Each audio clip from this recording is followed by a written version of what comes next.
കർത്താവിന്റെ വിലയേറിയ നാമം വാഴ്ത്തപ്പെടുമാറാകട്ടെ. கர்த்தருடைய நாமம் மகிமைப்படுவதாக. ഇന്നത്തെ ദിവസവും ദൈവസന്നിധിയിൽ നാം ഏവരും കൂടി വരുവാൻ കർത്താവ് സഹായിച്ചു. இந்த நாட்களும் దేవుడి సన్నిధికి దేవుడు కృప చూపుచున్నారు. ഓരോ ദിവസവും ദൈവവചനം നാം പഠിക്കുന്നു. ప్రతిరోజు దేవుని వాక్యం చదువుకునే వస్తున్నాం. ഇന്നത്തെ ചിന്തയ്ക്കായും നാം യോഹന്നാൻ സുവിശേഷം 17-ാം അധ്യായത്തെ നാം എടുത്തു ചിന്തിക്കാം. ఇప్పుడు ధ్యానం కోసం యోవాను సువార్తలో 17వ అధ్యాయం చదువుకుంటాం. എല്ലാ വേദഭാഗവും നാം വായിക്കുന്നതും ചിന്തിക്കുന്ന വേദഭാഗം തന്നെ. అన్ని వాక్యం కూడా చదువుతూ వస్తున్నాం, వింటూ వస్తున్నాం. ഈ യോഹാൻ സുവിശേഷം 17-ാം അധ്യായം കർത്താവായ യേശു ക്രിസ്തുവിന്റെ പ്രാർത്ഥനയെ നമുക്ക് കാണിക്കുന്ന ഒരു അധ്യായം. ఈ యోవాను సువార్తలో 17వ అధ్యాయంలో యేసు క్రీస్తు చేసిన ప్రార్థన అక్కడ రాయబడింది చూసుకున్నాం. നാമും ഓരോ ദിവസവും പ്രാർത്ഥിക്കുന്നു. మనం కూడా ప్రార్థించాలి ప్రతిరోజు. എങ്കിലും കർത്താവായ യേശു ക്രിസ്തുവിന്റെ ഈ പ്രാർത്ഥന നാം ചിന്തിക്കുന്നതും ധ്യാനിക്കുന്നതും പ്രയോജനമായിരിക്കും. యేసు క్రీస్తు చేసిన ఈ ప్రార్థన గురించి మనం ధ్యానిస్తే మనకు భాగ్యంగా ఉండదు, ప్రయోజనకరంగా ఉండదు. കർത്താവ് തന്റെ ജീവിത നാളുകളിൽ രാവിലെയും ഉച്ചയ്ക്കും വൈകുന്നേരവും എല്ലാ സമയങ്ങളിലും പ്രാർത്ഥിച്ചതെ കുറിച്ച് വായിക്കുന്നു. యేసుక్రీస్తు లోకంలో ఉన్న తర్వాత పొద్దున్న కానీ సాయంకాలం కానీ రాత్రి కానీ ప్రార్థన చేసిన వ్యక్తిగా మనం చూస్తూ ఉన్నాం. യോവാൻ സുവിശേഷം 17-ാം അധ്യായം 1-ാം വാക്യം വായിക്കുമ്പോൾ കർത്താവിന്റെ പ്രാർത്ഥനയെ കുറിച്ച് അവിടെ നാം വായിക്കുന്നു. యేసుక్రీస్తు ప్రార్థన చూసుకున్నాం. యోవాను సువార్త 17:1 అక్కడ చూసుకున్నాం. ഒരു മിനിറ്റ്. ഈ പ്രാർത്ഥനയിലുള്ള ഒരു ചില മുഖ്യമായ കാര്യങ്ങളെ മാത്രം ചിന്തിക്കാം. ఈ ప్రార్థనకి అవసరమైన ముఖ్యమైన కార్యం మనం ధ్యానించబోతున్నాం. മറ്റ് സ്ഥലങ്ങളിൽ കർത്താവ് പ്രാർത്ഥിച്ച പ്രാർത്ഥനയെ കുറിച്ചും നാം വായിക്കുമ്പോൾ അവിടെ എന്ത് പ്രാർത്ഥിച്ചു എന്ന് പറഞ്ഞിട്ടില്ല. ఇంకా ఎక్కడెక్కడ ప్రార్థన చేస్తారో అక్కడ నుంచి మనం ఇక్కడ చూసినప్పుడు యా కార్యం కోసం ప్రార్థన చేస్తామో అక్కడ చూడబోతున్నాం. ഈ അധ്യായത്തിൽ എല്ലാ കാര്യങ്ങളും വ്യക്തമായി രേഖപ്പെടുത്തിയിരിക്കുന്നു. ఈ అధ్యాయంలో అన్ని కార్యం స్పష్టంగా రాయబడింది. ഞാൻ 1-ാം വാക്യം വായിക്കുന്നു. ഇത് സംസാരിച്ചിട്ട് യേശു സ്വർഗത്തിൽ നോക്കി പറഞ്ഞതെന്തെന്നാൽ, പിതാവേ, നാഴിക വന്നിരിക്കുന്നു, നിന്റെ പുത്രൻ നിന്നെ మహత్వపడుతేందుకు పుత్రనే మహత్వపడుతేనమే. నాం ప్రార్థిക്കാം. అక్కడ 1-2 వచనం చూసుకున్నాం. యేసుక్రీస్తు వాళ్ళు చెప్పిన తర్వాత కళ్ళెత్తి ఆకాశంపై చూసి దేవుని గడియ వచ్చింది, ఈ ద్వారా మహిమ పడచాడని కూడా ప్రార్థన చేసుకున్నాం. സ്നേഹവാനായ ഞങ്ങളുടെ സ്വർഗീയ പിതാവേ, അങ്ങയുടെ നാമത്തിനായി സ്തുതിക്കുന്നു. ఇక్కడ ప్రేమించిన తండ్రి, మీకు స్తోత్రం వందనాలు చెల్లిస్తున్నాం. ഞങ്ങൾക്ക് തന്നിരിക്കുന്ന വേദഭാഗത്തിനായി സ്തോത്രം. మీరు ఇచ్చిన ఈ వాక్య భాగంకి స్తోత్రం చేస్తున్నాం. ഞങ്ങൾക്ക് വേണ്ടിയ ആലോചനകളെ തന്ന് അങ്ങയുടെ നാമത്തിനെ മഹത്വപ്പെടുത്താൻ സഹായിക്കണം. మాకు కావాలంటే ఆలోచన ఇచ్చి నామం మహిమ కోసం ఘనత కోసం వాడుకోమని ప్రార్థన చేసుకుంటూ പ്രാർത്ഥന കേട്ടതിനായി സ്തോത്രം. കർത്താവായ യേശു ക്രിസ്തു നാമത്തിൽ കേൾക്കുന്നു പരമപിതാവേ. ప్రార్థన స్తోత్రం చెల్లించుకుంటూ త్వరగా రానైన యేసు క్రీస్తు నామములో అడిగి వేడుచున్నాం తండ్రి. ആമേൻ. ఆమేన్. കർത്താവായ യേശു ക്രിസ്തുവോട് കൂടെ ഇരുന്ന ശിഷ്യന്മാർ കർത്താവ് പ്രാർത്ഥിക്കുന്നതെ നോക്കിക്കൊണ്ടിരുന്നു. యేసుక్రీస్తు జతలో ఉన్న శిష్యులు చూసుకున్నాం. యేసుక్రీస్తు ప్రార్థన చేస్తూ ఉన్నారు, వీళ్ళంతా యేసుక్రీస్తు చూస్తూ ఉన్నారు.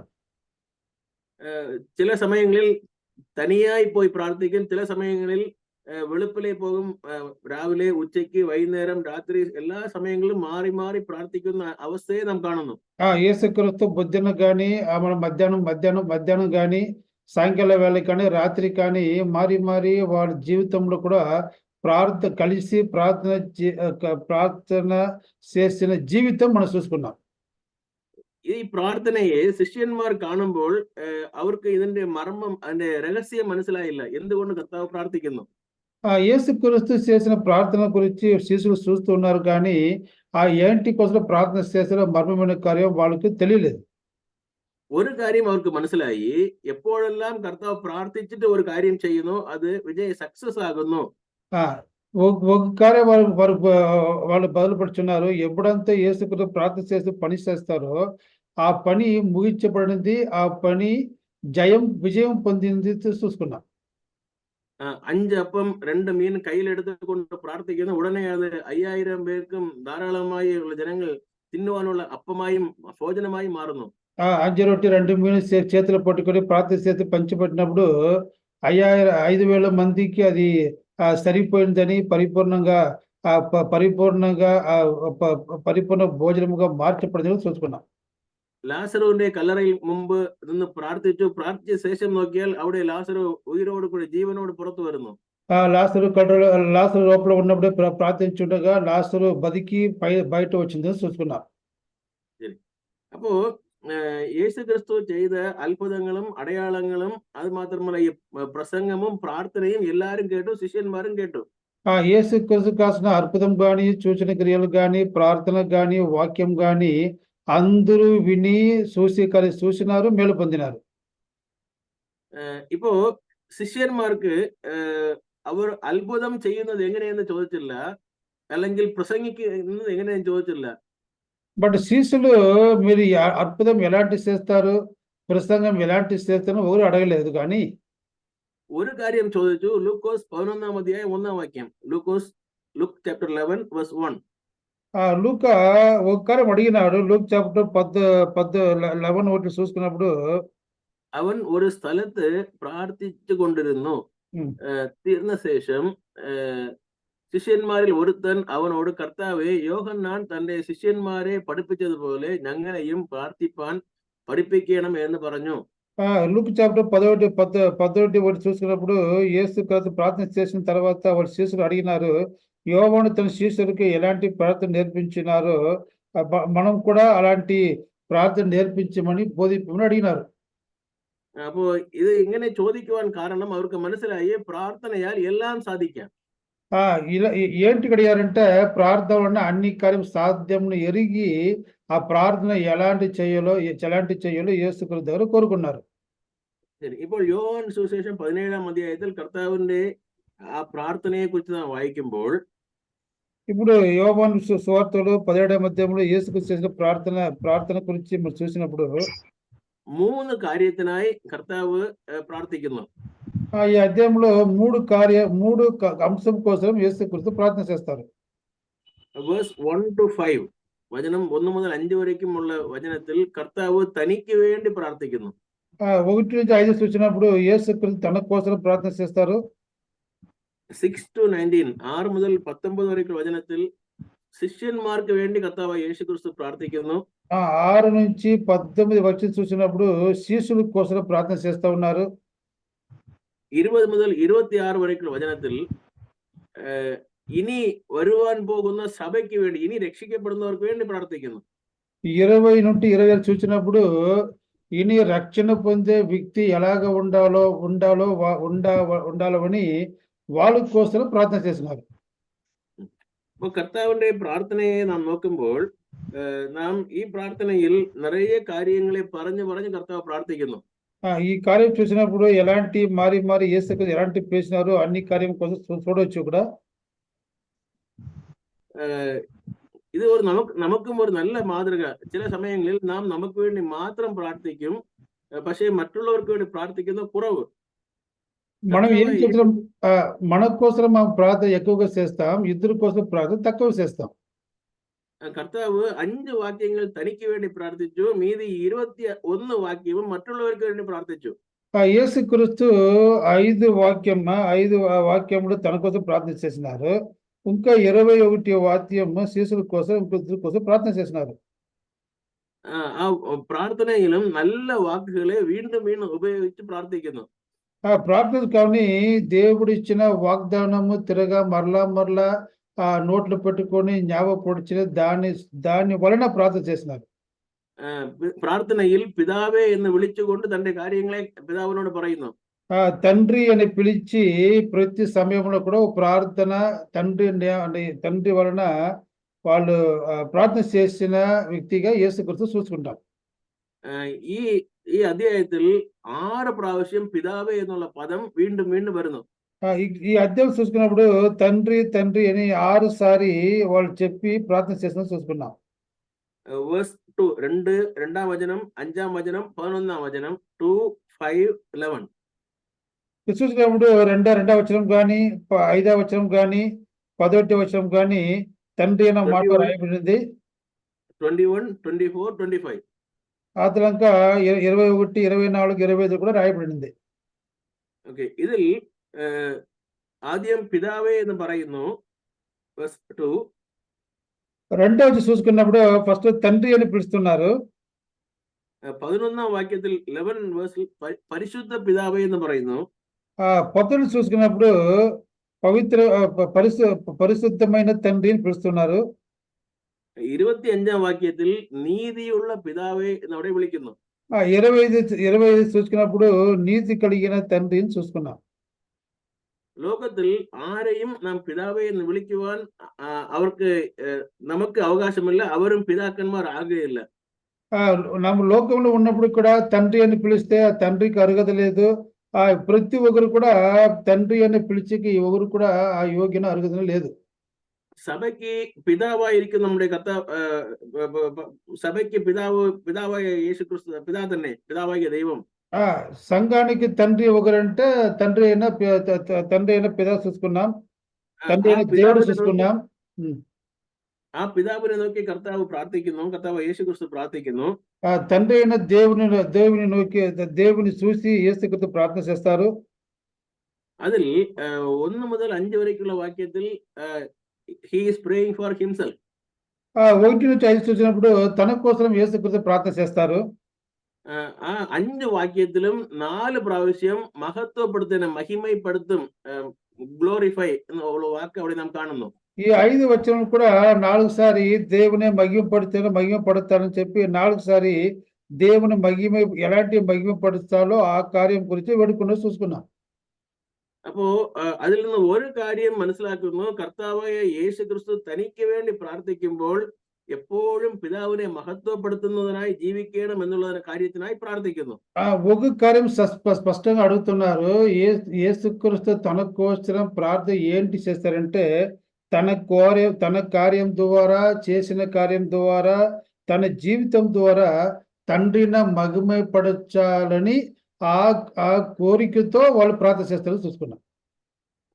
അത് മഹത്വപ്പെടുത്തണം എന്നുള്ള കാര്യം ചിന്തിക്കുവാൻ പോയാൽ നമുക്ക് നേരമില്ല. അതുകൊണ്ട് ഒരു കാര്യം പറയുന്നു, കർത്താവായ യേശു ക്രിസ്തുവിന്റെ പ്രാർത്ഥനയിൽ തനിക്ക് വേണ്ടി പ്രാർത്ഥിച്ചത് glorify me, glorify the father, the life would B.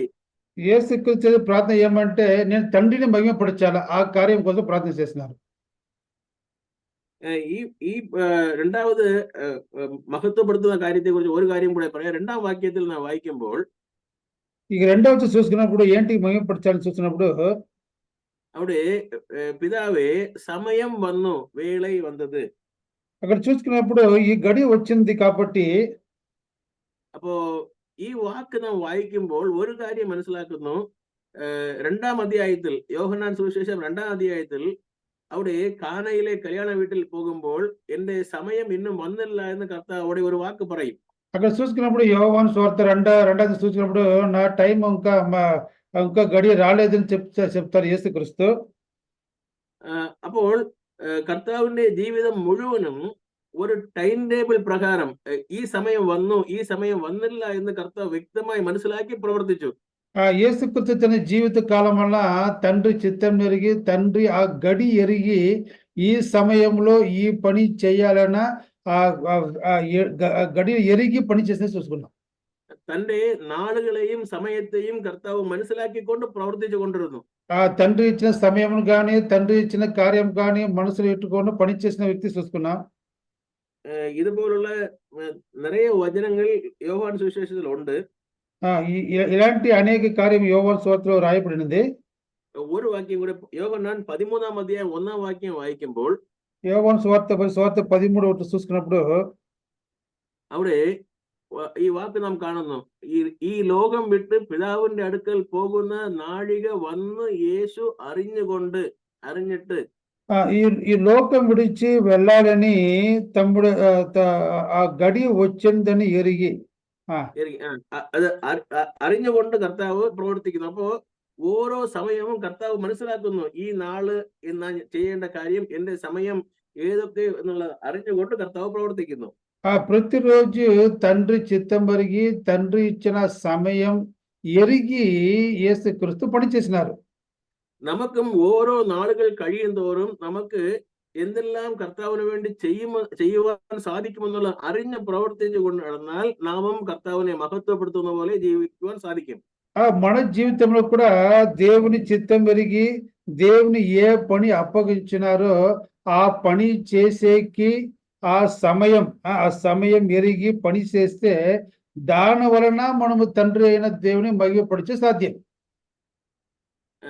അങ്ങനെ കർത്താവിനെ മഹത്വപ്പെടുത്തുന്നതിനെ കുറിച്ച് പറയുമ്പോൾ 17-ാം അധ്യായത്തിന്റെ 4-ാം വാക്യത്തിൽ ഒരു കാര്യം കർത്താവ് പറയുന്നു. 4-ാം വാക്യം 17ന്റെ 4-ൽ ఇప్పుడు చూసుకున్నప్పుడు యోహాను సువార్త 17:4 కూడా చూసినప్పుడు ഞാൻ ഭൂമിയിൽ നിന്നെ മഹത്വപ്പെടുത്തി നീ എനിക്ക് ചെയ്യുവാൻ തന്ന ప్రవృత్తి తిహెచ్చరిക്കുന്നു. ఇది చూసినప్పుడు మీరు మాకు అప్పగించిన పని చేసను దాని వలన నిన్ను మహిమపరచని చెప్పి వాళ్ళు ఏ దేవుడు ఇచ్చిన క్రియను మూచింది చూసుకున్నాం.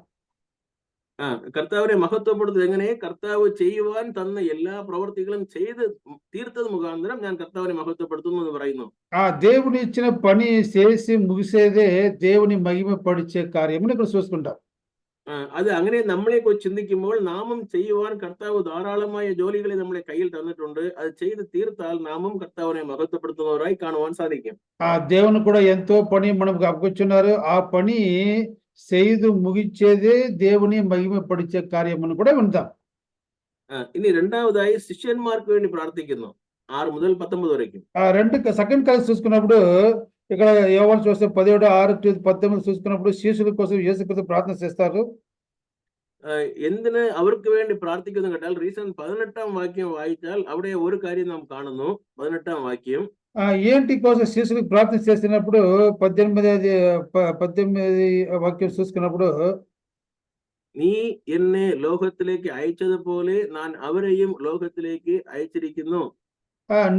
మీరు ఎలాంటి నన్ను లోకంలో పంపినారో నేను కూడా వాళ్ళు కూడా లోకంలో పంపుతూ ఉండని చెప్పి ప్రార్థన చేస్తారు. കർത്താവ് സെൽഫിഷായി തന്റെ കാര്യം മാത്രം നോക്കിയില്ല. ഇപ്പോൾ ലോകത്തിലേക്ക് ശിഷ്യരെ അയക്കുന്നു. അതുകൊണ്ട് അവർക്ക് വേണ്ടി പ്രാർത്ഥിക്കുന്നു. అప్పుడు యేసుక్రీస్తు తండ్రి తనకి పంపి లోకంలో ఒక పని మాత్రం కాకుండా ఈ శిష్యులు కూడా లోకంపు యా పని పంపుతారో ఆ పని కోసం ప్రార్థన చేస్తారు. അതേ അധ്യായത്തിൽ 6-ാം വാക്യം നോക്കുമ്പോൾ 6-ാം വാക്യത്തിൽ ഇവർ നേരത്തെ ലോകത്തിലിരുന്നു. അവിടെ നിന്ന് അവൻ തിരഞ്ഞെടുത്ത് కర్తావిని శిష్యన్మారాకును.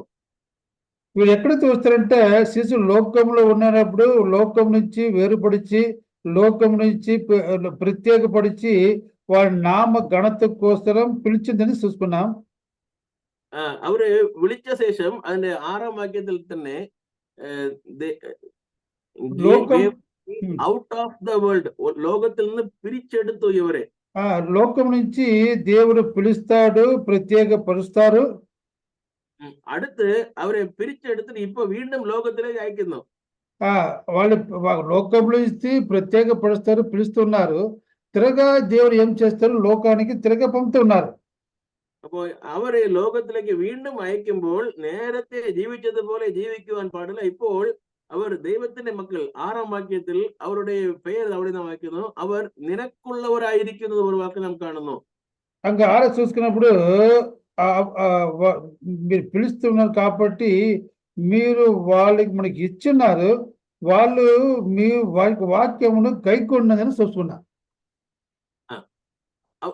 അപ്പോ ഇവർ കർത്താവിന്റെ മക്കളായി ഇപ്പോൾ ലോകത്തിലേക്ക് പോകുന്നു. നേരത്തെ പിശാചിന്റെ മക്കളായിരുന്നു, ഇപ്പോൾ ദൈവത്തിന്റെ മക്കളായി ലോകത്തിലേക്ക് പോകുന്നു. അതുകൊണ്ട് കർത്താവ് അവർക്ക് വേണ്ടി പ്രാർത്ഥിക്കുന്നു. ఫస్ట్ లోకంలో ఉండే వారిని లోక జనముల నుంచి వేరుపడిచి పిలుస్తున్నారు. ఇప్పుడు వాక్యం నుంచి అదే లోకంకు దేవుని బిడ్డలుగా దేవుని పని చేసే వాళ్ళగా పంపుతున్నారు. ഈ ലോകം എങ്ങനെ ഉള്ളതെന്ന് കർത്താവ് അവിടെ തന്നെ പറയുന്നു. 14-ാം വാക്യം വായിക്കുമ്പോൾ അവിടെ നാം കാണുന്നു. 14-ാം വാക്യം వాయిക്കുമ്പോൾ ఈ లోకం ఎలాగ ఉంటుందో చూసుకున్నప్పుడు 14 వాక్యం చదువుకున్నప్పుడు അതിന്റെ ഒടുവിലത്തെ വാക്യം ലാസ്റ്റ് വേർഡ് അവിടെ നാം വായിക്കുമ്പോൾ അവിടെ നാം കാണുന്നു ലോകം പകയ്ക്കുന്ന ഉലകം എന്ന് നാം അവിടെ വായിക്കുന്നു. ఈ లోకం ఎలాగ ఉంటుందంటే ఈ లోక పగ పట్టినది చూసుకున్నాం. അപ്പോ കർത്താവ് അന്ന് തന്നെ നമുക്ക് വേണ്ടി പ്രാർത്ഥിച്ചു. ലോകത്തിൽ നാം പോകുമ്പോൾ ലോകം നമ്മെ പകയ്ക്കുമെന്നുള്ളതിനായി കർത്താവ് അന്ന് തന്നെ പ്രാർത്ഥിച്ചു. మనం లోకంలో పోతాం, లోకంలో ఈ పగ అంతా ఉండేదని అన్ని ఎరిగిన దేవుడు ఆ సమయంలో ఆ కాలంలో ప్రార్థన చేసిన యేసుక్రీస్తును చూసుకుంటాం. അതുപോലെ 15ാം വാക്യത്തിൽ വായിക്കുമ്പോൾ ഈ ലോകത്തെ കുറിച്ച് അവിടെ നാം വായിക്കുന്നു. ఆ లోకం గురించి 15కి చదివినప్పుడు కూడా അതിന് അവരെ ലോകത്തിൽ നിന്ന് എടുക്കണമെന്നല്ല, ദുഷ്ടന്റെ കയ്യിൽ അകപ്പെടാതെ വണ്ണം അവരെ കാത്തുകൊള്ളണമെന്ന് പ്രാർത്ഥിക്കുന്നു. ఈ లోకంలో ఉండే దుష్టతనం నుంచి కీడు నుంచి కాపాడమని కూడా యేసుక్రీస్తు ప్రార్థన చేస్తారు. അപ്പൊ ഈ ലോകം ഒന്ന് പകയ്ക്കുന്ന ലോകം, രണ്ടാമത് ദുഷ്ടത നിറഞ്ഞ ലോകം. ఈ లోకంలో పగ పట్టినప్పుడు చూసుకున్నాం. సెకండ్ చూసుకున్నప్పుడు ఈ లోకం కీడు ఉండేది, ఆ కీడు నుంచి విసర్జించాలని కీడు ఉండేది చూసుకున్నాం. പത്രോസിന് വേണ്ടി ലൂക്ക് ചാപ്റ്റർ 22:31 അവിടെ കർത്താവ് పేతురుని వేണ്ടി ప్రార్థిస్తున్నాం. Peter, Jesus is praying for Peter. అక్కడ చూసుకున్నాము లూకా సువార్తలో 22:30-31లో యేసుక్రీస్తు కూడా పేతురు కోసం ప్రార్థన చేస్తారు అక్కడ. അപ്പോ അവിടെ സാത്താൻ നിന്നെ ശോധിക്കുമ്പോൾ നീ നിന്റെ വിശ്വാസം ഒഴിഞ്ഞു പോകാതിരിക്കുവാൻ നിനക്ക് വേണ്ടി പ്രാർത്ഥിച്ചു എന്ന് പറയുന്നു. అక్కడ చూసుకున్నప్పుడు సాతాన్ని వెంబడించున్నాడు, శోధనలో పడకుండా నీ కోసం నన్ను ప్రార్థన చేస్తాడని చెప్పి వాడు పేతురుకి చెప్తున్నారు. ശരി. അപ്പോ ശിഷ്യന്മാർക്ക് വേണ്ടി പ്രാർത്ഥിക്കുമ്പോൾ ഒരു കാര്യം കർത്താവ് അവർക്ക് വീണ്ടും വീണ്ടും പറഞ്ഞു കൊടുക്കുന്നു, ആ പ്രാർത്ഥനയിൽ പറയുന്നു, ഉപയോഗിക്കുന്നു. యేసుక్రీస్తు శిష్యులకు ప్రార్థన చేసినప్పుడు ఒక కార్యం కోసం తిరగా మరలా ప్రార్థన చేస్తూ ఉన్నారు. അതിൽ 11ാം വാക്യം വായിക്കുമ്പോൾ 11ാം വാക്യത്തിൽ അവിടെ అక్కడ చూసినప్పుడు యోహాను సువార్త 17:11లో നാം ഒന്നായിരിക്കുന്നത് പോലെ, అక్కడ చూసుకున్నాము, మీరు నారు ఏకంగా ఉన్నందువలన. അപ്പൊ ശിഷ്യന്മാർക്ക് പറയുമ്പോൾ നമ്മൾ പിതാവും പുത്രനും ഒന്നായിരിക്കുന്നത് പോലെ അവർ ഒന്നായിരിക്കണമെന്ന് അവർക്ക് വേണ്ടി ప్రార్థిക്കുന്നു. వీళ్ళు ఎలాంటి తండ్రి కుమారుడు ఏకంగా ఉండారో అలాంటి వీళ్ళు కూడా ఏకంగా ఉండాలని ఏకాంత కోసం ప్రార్థన చేస్తారు. എക്സാമ്പിൾ കാണിക്കുന്നത് കർത്താവിനെ കാണിക്കുന്നത്, ഞാനും പിതാവും ഒന്നായിരിക്കുന്നത് പോലെ ഇവർ ഒന്നായിരിക്കണം. అది అక్కడ చూసినప్పుడు నేను ఎలాంటి తండ్రి జతలో ఏకంగా ఉన్నారో అలాంటి వాళ్ళు కూడా ఉండాలని కూడా వాళ్ళ కోసం ప్రార్థన చేస్తారు. 14ാം വാക്യത്തിൽ വേറൊരു കാര്യം പറയുന്നു. 14వ వచనం ఇంకొక చూస్తున్నాం. ഞാൻ ഉലകത്താൻ അല്ലാത്തതുപോലെ അവരും ഉലകത്താൻ അല്ല. నేను లోకంలో లోకంలో ఉండలేదు, లోకంలో లేదు, వాళ్ళు కూడా అలాంటి లోకంలో జీవించలేదు చూసుకున్నాం. കർത്താവ് യേശുക്രിസ്തു ഈ ലോകത്തിൽ ജീവിച്ചു, പക്ഷേ ഈ ലോകക്കാരനായി ജീവിച്ചില്ല, ദൈവത്തിന്റെ മകനായി ജീവിച്ചു. యేసుక్రీస్తు లోకంలో ఉన్నారు, బట్ లోకస్తులు కాకుండా దేవుని ప్రజలుగా యేసుక్రీస్తు జీవించి చూసుకున్నాం. അതുപോലെ 18ാം വാക്യത്തിൽ ഞാൻ അവരെ, നീ എന്നെ അയച്ചതുപോലെ ഞാൻ അവരെ അയക്കുന്നു. 18 చూసుకున్నాం, నీ ఎలాంటి నిన్ను లోకంలో పంపినారో అదే విధంగా నేను కూడా వాళ్ళ లోకంలో పంపుతానని చెప్తారు. 21ാം വാക്യത്തിൽ നീ എന്നെ സ്നേഹിച്ചതുപോലെ. 21 చూసుకున్నాం, మీరు ఎలాంటి నన్ను ప్రేమించినారో. അപ്പൊ ഈ സ്ഥലങ്ങൾ, ഈ 4 വാക്യങ്ങളും ലൈക്ക് എക്സാമ്പിൾ വന്നിട്ട് കർത്താവ് യേശുക്രിസ്തുവെ കാണിക്കുന്നു. ഈ കാര്യమంతా മാതിരി ఒకటి యేసుక్రీస్తు. നമ്മുടെ പ്രാർത്ഥനയിലും എല്ലാ പ്രവൃത്തിയിലും കർത്താവ് യേശുക്രിസ്തു നല്ല മാതൃകയെ വെച്ചുകൊണ്ട് നാം പ്രവർത്തിക്കണം. మన ప్రార్థన చేసేప్పుడు యేసుక్రీస్తు గాని యేసుక్రీస్తు చూపిన మాదిరి గాని అది పెట్టుకొని ప్రార్థన చేయాలి. നമ്മുടെ ഐക്യതയിൽ, യൂണിറ്റിയിൽ എക്സാമ്പിൾ യേശുക്രിസ്തു ആയിരിക്കണം. మన ఏకాంతం ఎలాగ ఉంటే తండ్రి దగ్గర ఇలాంటి యేసుకు ఏకం కలిగి ఉన్నాం, మనం కూడా అలాంటి ఏకం కలిగి జీవించాలి. ലോകത്തിൽ ജീവിക്കുമ്പോൾ ലോകക്കാരൻ അല്ലാതെ കർത്താവ് എങ്ങനെയാ ജീവിച്ചുവോ അതുപോലെ ഞാൻ ജീവിക്കണം. లోకంలో జీవించినప్పుడు యేసుక్రీస్తు ఎలాంటి పాపం లేక మనం కూడా పాపం లేకుండా జీవించాలి. പിതാവ് പുത്രനെ ലോകത്തിൽ അയച്ചതുപോലെ നാമും പിതാവിനാൽ ഈ ലോകത്തിലേക്ക് അയക്കപ്പെട്ടിരിക്കുന്നു എന്നുള്ള എണ്ണത്തിൽ നാം ജീവിക്കണം. ఎలాంటి యేసుక్రీస్తు తండ్రి తండ్రి యేసుకు లోకంలో పంపినారో అలాంటి యేసుక్రీస్తు మనం లోకంపు పంపినారని వాళ్ళు ధ్యానం పెట్టుకొని పని చేయాలి, ప్రార్థన చేయాలి. അടുത്ത് വായിക്കുന്നു, പിതാവ് പുത്രന്റെ മേൽ വെച്ച സ്നേഹത്തെ പോലെ അവർ സ്നേഹിക്കണമെന്ന് പറയുന്നു. ఎలాంటి తండ్రి కుమారుని దగ్గర చూపిన ఆ ప్రేమ కూడా మనం కూడా జీవితంలో ప్రేమ చూపించి పని చేయాలి చూసుకున్నాం. നമ്മുടെ ലോക ജീവിതത്തിൽ കർത്താവായ യേശു ക്രിസ്തു നമുക്ക് വേണ്ടി പ്രാർത്ഥിക്കുമ്പോൾ ഈ 4 കാര്യത്തെയും ഓർമ്മിപ്പിച്ച് പ്രാർത്ഥിക്കുന്നു. ఎలాంటి యేసుక్రీస్తు లోకంలో జీవించినప్పుడు ఈ 4 కార్యం గురించి ప్రార్థించారు, అలాంటి మనం కూడా ఈ కార్యం కోసం ప్రార్థించాలి. അടുത്ത് അതിന്റെ 22 മുതൽ 21 മുതൽ 26 വരയ്ക്ക് സഭയ്ക്ക് വേണ്ടി പ്രാർത്ഥിക്കുമ്പോൾ ఇంకా ఆఖరి థర్డ్ బస్ చూసుకున్నాం, 21-26 సంఘానికి కోసం ప్రార్థన చేసినప్పుడు അപ്പോഴും അവർ ഒന്നായിരിക്കണമെന്ന് പ്രാർത്ഥിക്കുന്നു. అక్కడ చూసుకున్నప్పుడు ఏక మనసు కలిగి ఏక మనసు కలిగి జీవించాలని చూసుకున్నాం. അവരുടെ ഐക്യത നാൾക്ക് നാൾ വളരണമെന്നുള്ള കർത്താവിന്റെ ആഗ്രഹമായിരുന്നു. ఐక్యంలో జీవించాలి, ఐక్యం రోజు రోజు పెరగాలని కూడా చూసుకున్నాం. അതിന്റെ 23-ാം വാക്യത്തിൽ വായിക്കുമ്പോൾ അവർ ഐക്യതയിൽ ഇന്നും വളരണമെന്ന് കർത്താവ് പറയുന്നു. 23 చూసుకున్నప్పుడు వన్నెస్ లో ఐక్యతలో ఎలాంటి రోజు రోజు పెరిగినాలో మంచి స్థితికి వచ్చినారో అలాంటి మంచి స్థితి కలిగి జీవించాలని చూసుకున్నాం. ഈ ഐക്യതയ്ക്ക് നല്ല പവർ ഉണ്ട്.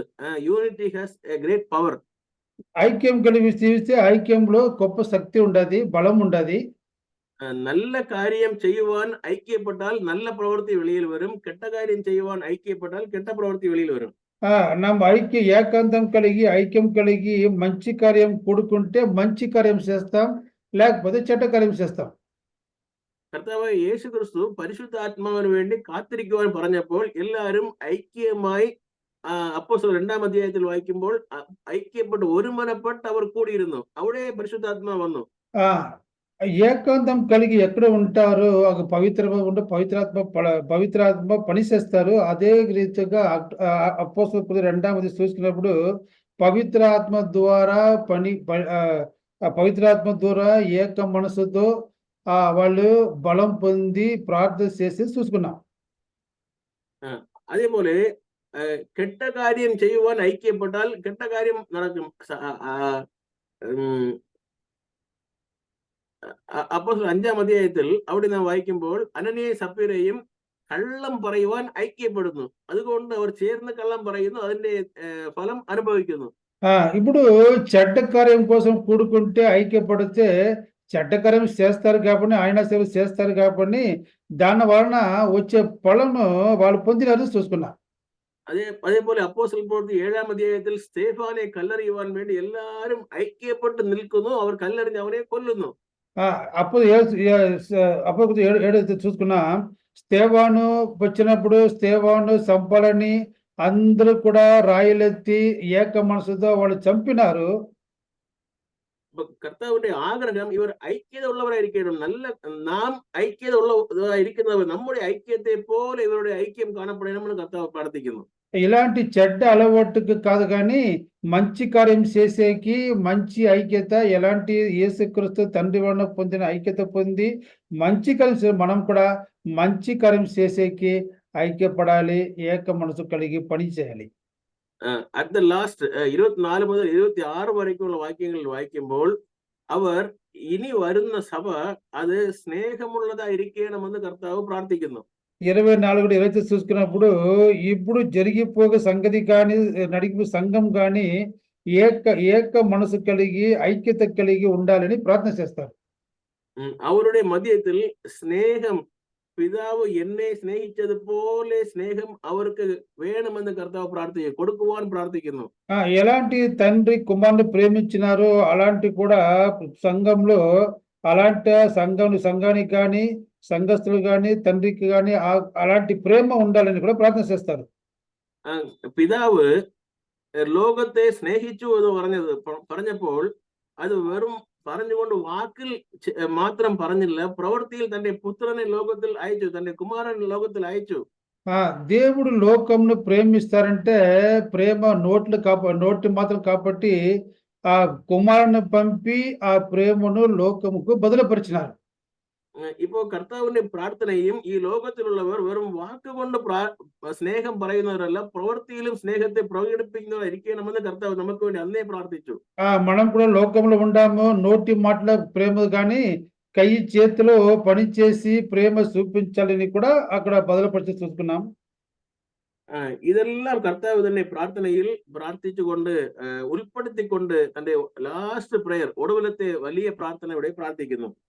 ఇలాంటి ఈ కార్యమంతా ప్రేమ గాని, స్నేహం గాని, ఐక్యత గాని ఇలాంటి బలం పొంది తండ్రికి మహిమ రావాలని ఎలాంటి యేసుక్రీస్తు ప్రార్థన చేసినారో ఇదంతా మనం కూడా అలవాట్లు పెట్టుకొని మనం కూడా ప్రార్థించాలి. ഇത് കഴിഞ്ഞിട്ട്, ഈ പ്രാർത്ഥന കഴിഞ്ഞിട്ട് കർത്താവ് യേശുക്രിസ്തുവിനെ ക്രൂശിക്കുവാൻ വേണ്ടി കൊണ്ടുപോകുന്നു. ఈ ప్రార్థన అయిన తర్వాత యేసుక్రీస్తు తండ్రి చిత్తం నెరవేర్చడం కోసం శిలువ యాత్ర కొనసాగించాలని చూసుకున్నాం. ഈ പ്രാർത്ഥനയിൽ കർത്താവ് എല്ലാം ആത്മീയ കാര്യങ്ങൾക്ക് വേണ്ടി പ്രാർത്ഥിച്ചു. ఈ కార్యం చూసినప్పుడు అంత్య లోకంలో ఉన్నట్టు లోక కార్యం కానీ ఆత్మీయంగా ఎలాంటి బలపడాలో అలాంటి ఆత్మీయ కార్యం కోసం ప్రార్థన చేసినారు. നമ്മുടെ പ്രാർത്ഥനയിലും ലോക കാര്യങ്ങൾ ചില സമയങ്ങളിൽ കൂടുതലായി പ്രാർത്ഥിക്കും. ഇന്ന് മുതൽ ആത്മീയ കാര്യങ്ങൾക്ക് വേണ്ടി നാം പ്രാർത്ഥിക്കുവാൻ കർത്താവിന്റെ പ്രാർത്ഥന നമുക്കൊരു മാതൃകയായിരിക്കട്ടെ. మన ప్రార్థన లోకం కానీ లోక కార్యం కాదు, దేవుని కార్యం జరగాలని, దేవుని చిత్తం ఎరగాలని, ആത്മീയ കാര്യം ജരകാలని కూడా మనం ప్రార్థన చేస్తాం. അങ്ങനെ വരുന്ന ആളുകളിൽ കർത്താവിന്റെ മക്കളായ നാം കർത്താവായ യേശുക്രിസ്തു പ്രാർത്ഥിച്ച പ്രാർത്ഥനയിൽ നിന്നും നാം പഠിച്ച പാഠങ്ങൾ നമ്മുടെ ജീവിതത്തിൽ നമുക്ക് വേണ്ടിയും മറ്റുള്ളവർക്ക് വേണ്ടിയും ഇനി വരുന്നവർക്ക് വേണ്ടിയുമുള്ള പ്രാർത്ഥന, ആത്മീയ കാര്യങ്ങൾക്കായും കർത്താവിനെ മഹത്വപ്പെടുത്തുന്നതായ ഒന്നായിരിക്കുവാനും സ്നേഹിക്കുവാനും ഈ കാര്യങ്ങളെല്ലാം കർത്താവ് ഓർത്ത് പ്രാർത്ഥിച്ചതുപോലെ നാം പ്രാർത്ഥിക്കാം. ദൈവം നമ്മെ മഹത്വപ്പെടുമാറട്ടെ. ആമേൻ. ఎలాంటి యేసుక్రీస్తు ప్రార్థించినారో దేవుని మహిమ కోసరం, ఐక్య కోసరం, ప్రేమ కోసరం, లోకంలో ఉండినప్పుడు కూడా దేవుని పని ఎరగాలని కోసం ప్రార్థన చేసినారు. మనం కూడా తండ్రి చిత్తం పెరిగి అలాంటి ఆత్మీయ తండ్రి చిత్తం పెరిగి అలాంటి ఆత్మీయ కార్యం కోసం ప్రార్థిస్తున్నాం. ఆత్మీయ కార్యం కోసం ప్రార్థన చేస్తాం. ఆఖరి ప్రార్థన ఒకరు ఉండారు. శివయ్య ప్రార్థన చేస్తారా? రాంబాబు చేస్తే ప్రార్థన చేసుకుంటాం. ఒకరు ఉండారు, ఒకరు లేదు. సరే, ఓకే, థ్యాంక్స్ విజయ్. 1 మినిట్.